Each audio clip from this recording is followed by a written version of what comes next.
Hey YouTube, this is Yu-Gi-Oh! UK1 here. I mentioned in one of yesterday's videos that I had a locals coming, and well tomorrow, which is today.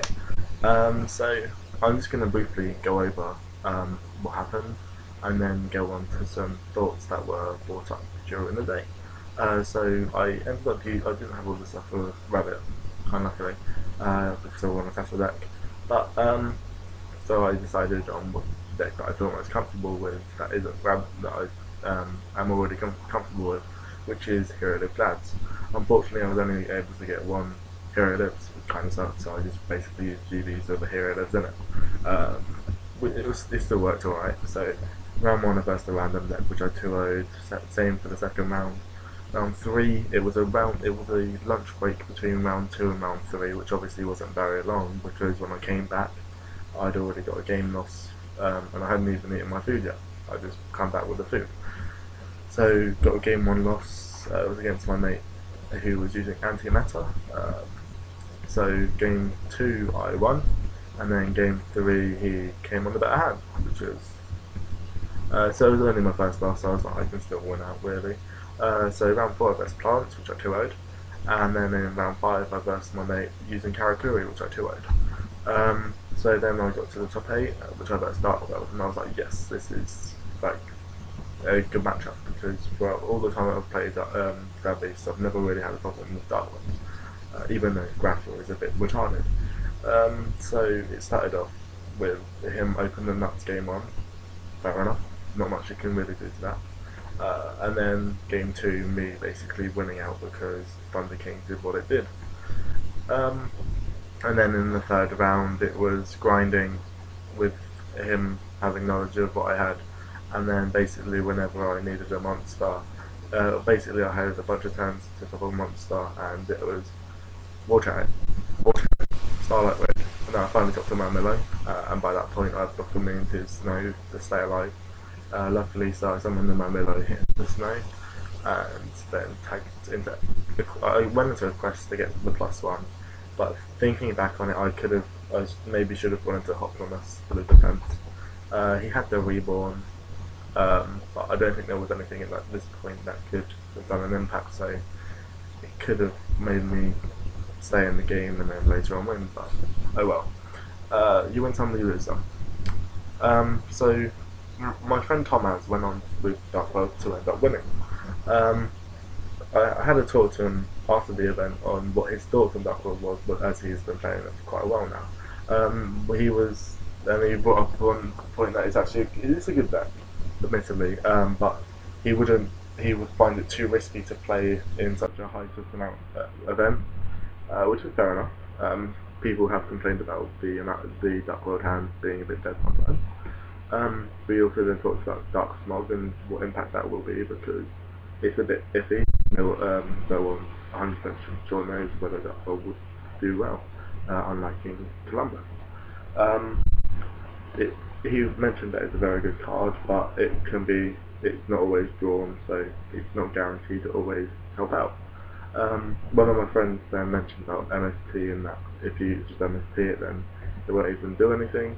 But then that's all about the hypothetical situation, and you always have the MST, which then brought on how you could bump up to 3 MSTs or even add in dust tornadoes, but then that could mean more dead draws or like clump MSTs, which you don't really want. Um, so yeah, that's what we covered about Dark World. We'll just still have to see how it does at Kansas. Um, but that will probably make a gigantic impact on whether Dark Worlds will be heavily seen for the rest of the format or not. We then discussed what they would have ideally want to use for White Gets Brighter. Most of them said Plants, as it's the most versatile, the best deck, which I covered in yesterday's video. We also then, one of my friend's friends came along, and he's only just started up again, and we were talking about agents, and because that's what he's probably thinking about. He's going to, I'm assuming that it's not going to cost that much because you can use the TG version. Um, And one of the questions that popped up was about Christia, because there's been quite a few builds that have been dropping to one copy. I think I may have heard someone saying not running any Christia, which I think is a bit weird. So if you leave like in the description with the comments below what you think about that and how many Christias you think is viable, which one you would use if you were using agents in the big event. Because I can understand Christian can be a dead cardinal, and so you may want to just take it to the one. But then the good thing about agents is the amount of boss monsters. Yeah, so leave a description about that. Another thing, effect failure. Um, I use one effect failure in Rabbit, and I had to try and get one today because I basically sold up a lot of my good cards before I came to university because I thought I wasn't going to play anymore. Silly me. Yeah, so, and then we were discussing about how a lot of decks that use, well, like, if a pet failure is still needed. Obviously plants is still going to use it for if it's a decent card and it's that extra light to Black Leather Soldier. But it has the usefulness of effect failure died down a lot since the importance of Max C's arisen. So also if you wanted to leave a comment below about what your thoughts about effect failure are now. I think, what's the time? 6.5 minutes. I think I'm gonna leave it there.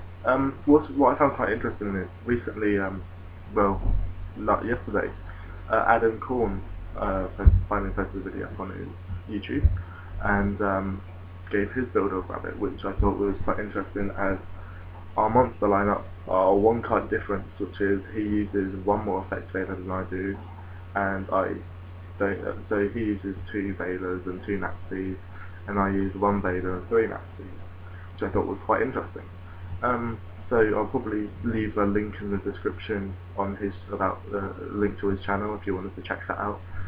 Could be interesting for the people that are going to Kansas for testing against the deck, get people to like test the Rabbit deck and see how it goes against you, whether you need to fight for it or not, or if you needed to find a good Rabbit build, it's a very good one.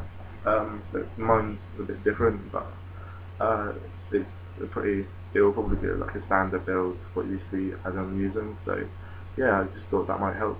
I hope you enjoyed this video. Comment, rate and subscribe. If you feel that I haven't done anything to the amount of detail or that you wanted, please also leave a comment about that and I'll try to improve that as best as I can. Thank you for watching and I hope you enjoy it. Please rate, comment, subscribe, and thank you very much.